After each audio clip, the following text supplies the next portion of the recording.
어린이들도 재미있게 듣는 제일 쉬운 삼국지 29. 장판교의 장비. 조은을 쫓던 조조군의 군사들은 장판교 앞에서 멈춰 설 수밖에 없었습니다. 장판교 위에 장비가 환한 얼굴로 노려보며 서 있었기 때문이었죠. 심지어 장비의 뒤쪽 숲에서는 뿌연 먼지구름이 일어서 대군이 숨어 있다고 생각해 쉽게 다리를 건널 수 없었지요.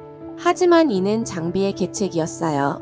장비는 병사들에게 나뭇가지를 꺾어 말의 꼬리에 달게 한 뒤 숲속을 달리게 했습니다. 이에 뿌연 먼지구름이 일었고 이것을 본 조조군의 장수들은 장비의 뒤에 많은 병사들이 숨어 있을 것이라 짐작했지요. 시간이 지나고 조조군의 맹장들인 조인, 장압, 하우돈 등도 장판교 앞에 도착했지만 아무도 쉽사리 장비 앞으로 나서지 못했어요. 나 장익덕이 이곳에 있다. 죽음이 두렵지 않은 자는 앞으로 나서거라. 고막이 터질 것 같은 큰 소리의 조조군은 깜짝 놀라 제대로 서 있지도 못했어요. 이것을 본 조조가 장수들에게 말했습니다. 지난날 관우가 말하길 장비는 성격이 매우 조급하나 백만대군 속에서도 적장의 머리 베기를 마치 제 주머니 속 물건 꺼내듯 한다고 했다. 지금 장비가 저리 버티고 서 있는 건 무슨 계책이 있어서니 모두들 조심하도록 하라. 조조가 말을 마치자마자 장비는 조조를 알아보고는 크게 소리쳤습니다. 거기 앞에 있는 것이 적의 수장 조조가 아니냐? 어째서 덤비지 않는 것이냐? 두려움에 벌벌 떨고 있는 것이냐? 이에 조조 옆에 있던 하우걸이 감히 누구에게 까부는 것이냐?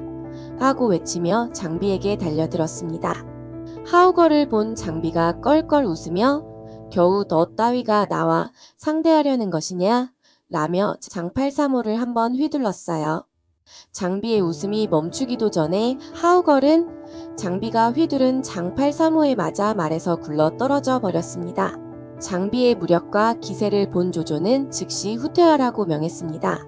조조군은 서로 먼저 도망치려고 서로 밟고 밟히기까지 하는 등 난리가 났습니다. 곧 공명의 계책대로 무슨 큰일이 벌어질 거라 생각한 거죠. 잠시 후 조조군의 장수인 장효가 다가와 물었습니다. 승상, 적은 단 하나뿐이었는데 어째서 그렇게 놀라십니까? 장효의 물음에 조조는 마치 꿈에서 깬 것처럼 정신이 번쩍 들었습니다. 이 정도 대군이라면 그 장비가 10명이 있어도 겁낼 것이 없지. 하지만 뒤에 공명이 있지 않은가?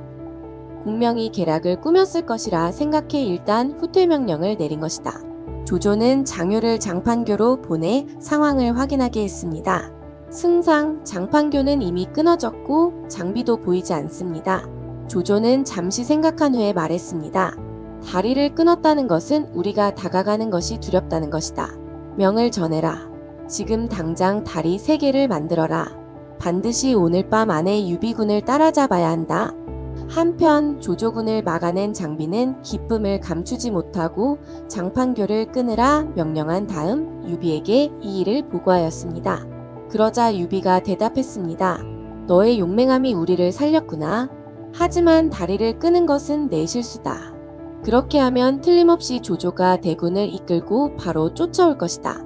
장비는 유비의 말이 이해가 되지 않았어요.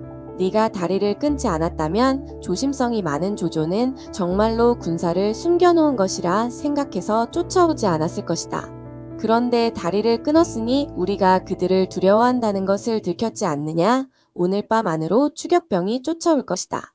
유비와 장비, 조은은 남은 군사들과 함께 잠시도 머뭇거리지 않고 강릉 대신 한진으로 방향을 바꾸어 도망쳤습니다. 강릉 쪽은 이미 조조군이 병사를 보내놓았을 거라 판단했지요. 조조군은 번개처럼 빠르게 다리를 만들어 유비군을 쫓기 시작했습니다. 드디어 유비를 거의 따라잡았을 때였습니다. 갑자기 산기슭에서 둥둥둥 북소리가 들려왔습니다. 유비는 조조가 군사를 숨겨두었다고 생각해 깜짝 놀랐고 조조 역시 공명이 몰래 군사를 숨겨두고 자신들을 끌어들였다고 생각해 깜짝 놀랐습니다. 조조군은 강행군을 멈추고 산 위의 상황을 지켜보았습니다. 곧이어 산기슭에서 나타난 장수를 보고 조조의 얼굴은 흑빛으로 변했습니다. 함정이다. 공명이 계략을 꾸몄다. 절대 함부로 움직이지 마라. 나타난 사람은 바로 관우였습니다. 한 손에는 청룡 언얼도를 들고 적토마를 탄 채 위풍당당한 모습이었죠. 관우가 내 놈들을 기다린 지 오래다. 관우의 무서움을 누구보다도 잘 알고 있는 조조군이었습니다. 원소와의 전쟁에서 알량과 문추의 목을 베는 모습을 눈앞에서 지켜보았고 조조군을 떠날 때 단신으로 5관문을 지나며 6장수의 목을 벤 이야기도 잘 알고 있었죠. 조조가 후퇴 명령을 내리기도 전에 군사들은 뒤도 돌아보지 않고 바람처럼 도망쳤습니다. 둘째가 제때 도착했으니 망정이지 하마터면 큰일 날 뻔했구나. 이후 유기가 배를 타고 지원군을 이끌고 왔습니다. 숙부님 무사하십니까? 그동안 얼마나 놀라셨습니까? 유기가 유비에게 인사를 하고 장비, 조은 등이 배에 올라타 움직이려는 찰나 또 다른 배 한 척이 유비군 곁으로 다가왔습니다. 뱃머리에 앉아있는 사람은 다름 아닌 제갈공명이었습니다. 공명은 유비 일행이 조조군에게 쫓겨 강릉으로 가지 않고 이곳으로 올 것을 미리 알고 이곳에서 그들을 맞이한 것이었죠. 주공 하구성은 지세가 험준한 데다 물자를 옮기기 매우 편리한 곳입니다. 이곳을 거점으로 삼는 것이 좋겠습니다. 유비도 그게 좋겠다며 공명의 의견을 받아들였죠. 그리고 공명은 다시 유기를 바라보며 말을 이었습니다. 공자께서는 강화로 돌아가셔서 전선을 정비하고 수군을 훈련시켜 주십시오. 나중에 주공이 군사를 키워 조조를 칠 때 힘을 보태주시면 감사하겠습니다. 유비는 관우에게 하구성의 정비와 군사훈련을 맡긴 후 유기가 있는 강화에 가서 상황을 지켜보기로 하였습니다. 한편 조조는 이 양양성으로 돌아간 다음 유비가 강화로 도망갔다는 소식을 듣게 되었죠.